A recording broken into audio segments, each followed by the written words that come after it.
Hey coin collectors, and welcome to LC Coins World.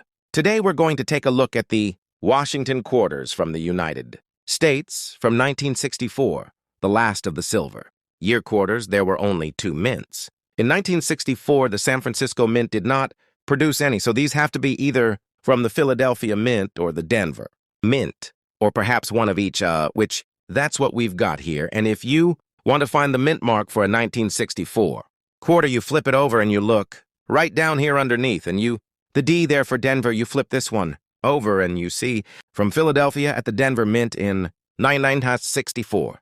Nothing that means they made a lot of these, 704 million. And at the Philadelphia Mint, they met 560 million, so 1.26 billion of these were made in 1964. That seems like a high number, and that's because it is. They were trying to get done with the silver and move on to the clad, so in 1965 they came out with the non-silver United States coins as they copper. Nickel-clad copper, you tip it up on its edge. You can see the copper in the center. Let's tip up one of these 1964s. We see it's silver all the way through. These are 90 silver. They're worth about $5 just in silver alone, so they're a little bit expensive to get just because of their silver value. But you need to remember that you can probably always sell them for silver value or close to it in 1964. When they made these, they knew they were going to change, and they did something really kind of strange in 1964. They decided they were also going to bring back the peace dollars. But it took them a long time to get them set up to be minted, so the actual peace dollars from 1964 were not made until 1965.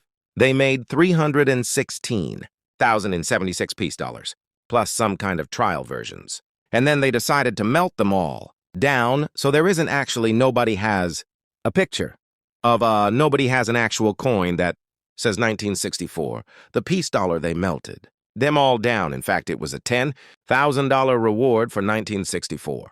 A peace dollar, and it has not been collected, and the U.S. government says they don't exist. Well, let's look at the front first. And so it says Liberty at the top, Washington facing to the left.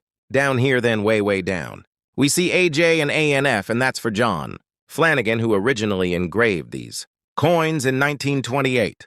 We flip them over onto the back. We see it says United States of America. Pluribus unum has an eagle facing to our left or its right. In its claws, it's holding some arrows that are tied with a ribbon. So this is a feather end. That's the bottom is this olive wreath, and at the very far bottom, next to the rim, it says $quarter.